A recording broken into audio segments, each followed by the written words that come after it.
was curious about, because you have spoken for us before, and you know, I certainly, for me, and I know for some of the people who will be in the room and who followed your work, you've always had this ethos of balance that informs all of your work as a holistic coach. And you have talked to us before about the impact of that on kind of the way we eat. So I was curious about what excited you about this new program and about what you learned at the Institute for Psychology of Eating. Yeah, I guess you know, my journey with food, I love food, and I love everything about food. And I can genuinely say that now in a place of truth, that I love food. Yeah. You know, in the past I would have maybe said I love food and then thought about it and thought, actually, you know what, more of the emotions that I feel around food are guilt. Yeah. And, you know, so love and guilt can't go hand in hand. Coexist they don't coexist very easily, and yet that for many of us is the relationship that we have with food. So I studied, my background, I mean, a lot of people know me now as a holistic therapist. My background is actually food science.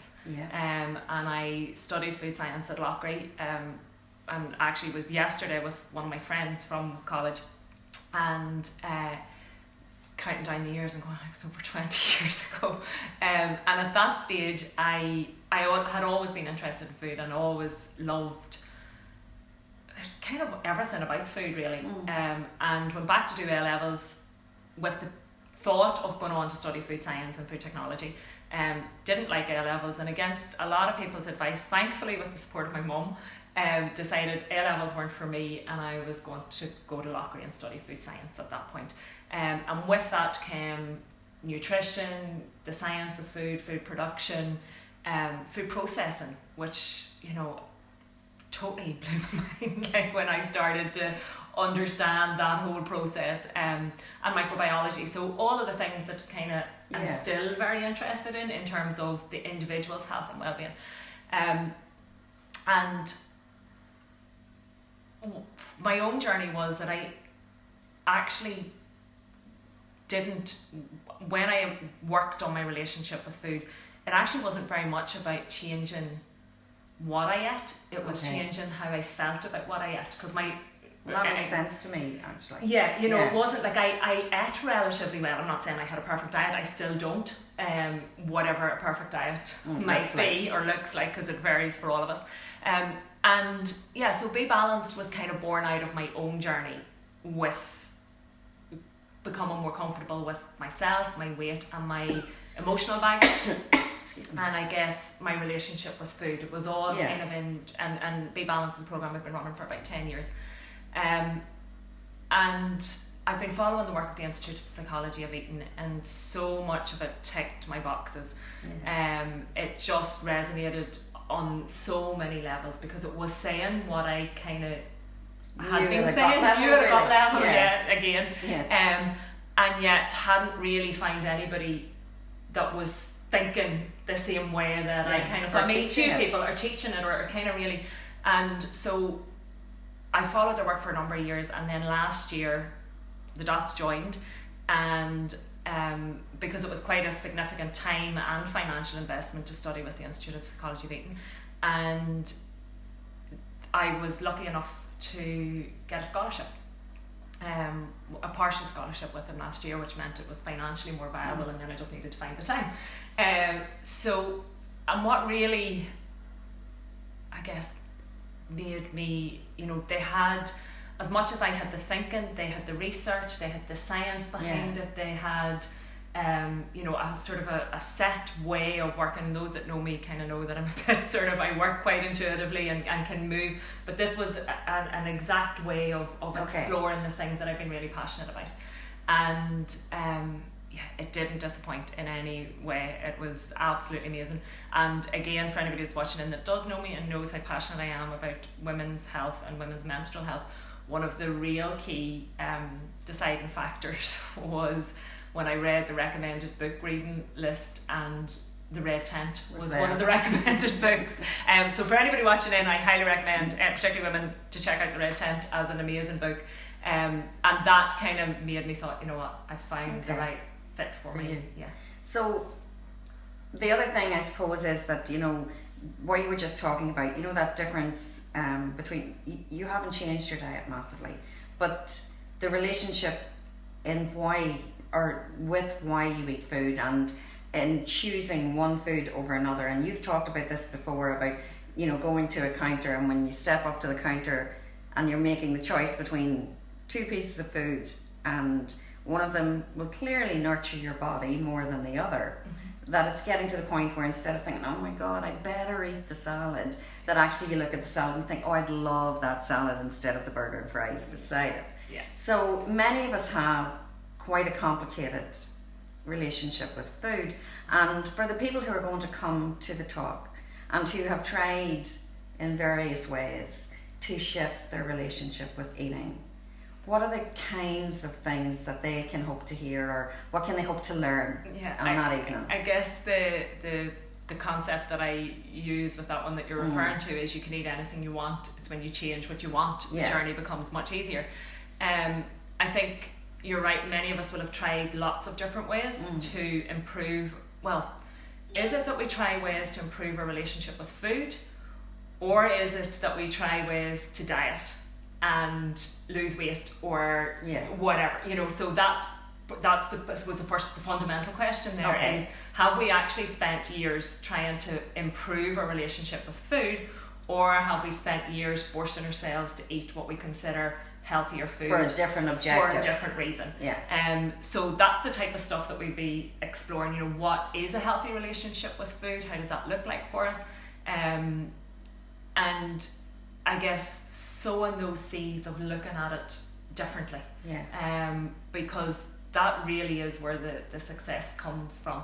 And what's really interesting for me is that, you know, we all have a relationship with food. I mean, if you look at any addictions that people may have, and I mean quite serious addictions as well, part of that work is getting the person to a place whereby, say in the case of somebody who has an alcohol addiction or a drug addiction, whereby they will never drink alcohol again, or they will never take drugs again. Our relationship with food, that can't happen, no matter how much we use food in terms of to feed an addiction or as an emotional crutch. We can never get to the place where we just don't eat. That's it. And that for me makes it quite a unique place to begin working. And what I would hope on the evening that people take away is a better understanding of that relationship, their relationship with food, and not just with food, but actually with their body image. Because so much of our choices, for many of us, around food actually aren't driven from the place of loving ourselves to good health. Many of them are driven, I should, I have to, I'm not thin enough, I'm not small enough, I'm not fit enough, I'm not, you know, whatever it's kind of a space of, rather than out of love for our bodies, it's almost a space of hating our bodies so much that we'd do anything to change it. Yes, absolutely, on one level, and then the knowing and the doing becomes two different things. And actually that translates even, you know, a lot of this work isn't just when we would have what would appear to be an unhealthy diet, and I use inverted commas around that. Actually, you know, if your decisions to eat healthily are fear-based, then they're not any healthier than the decisions to eat unhealthy. It's about our motivation, it's about understanding our motivation. So those kind of thoughts, and then of course the tools and the way that we can make, you know, it's okay having the theory, and we can all have the theory, but it's then once we have the theory, once we have the knowledge, how do we work with that relationship? Make it part of our everyday. How do we make it part, and how do we use our relationship with food not as a stick to kind of beat ourselves with, or not as a place of, oh, there's something wrong with me, or there's something wrong with this, but actually as our signpost to how we can become the healthiest, happiest version of ourselves. Because this stuff is about way more than just what we eat. It's about why we eat, it's about how we eat, and I mean there's also the nutritional side of it and all of that, you know, and that type of thing as well. but I'm hoping to share kind of some of the really interesting sciencey stuff too, and merge it all together. So I guess we'll be looking at the field of dynamic psychology of eating, because a lot of the time we talk about psychology of eating, it's a lot of, in the past, a lot of that work has been aimed at people that have quite serious eating disorders, that then they would go to explore the psychology behind why they eat and how they eat and all the emotions. The dynamic psychology of eating approach is kind of it's there for everybody. We all have a relationship with food, we all have relationships with our body, and it's how this can fit into that. And then the concepts behind mind-body nutrition, which are, you know, really mind-blowing. Like I would have saw myself as having a pretty good understanding of nutrition, and when you break down some of the stuff, you know, that I guess advanced science, advances in science are now showing us, and advances in such a wide area of different areas of life, you know, how our thoughts create our experiences, and how powerful our intentions are, and so this is you know, all that I guess Positive Living Network's about really, and a lot of the themes will all kind of come in together, and hopefully help us to look at that. Perhaps I'll go so far as to say the most important relationship that we have, I suppose the two of the most important relationships are relationships with ourselves and our body, and our relationship with food, because ultimately it's what sustains us. Well, I for one am now feeling very excited, even more so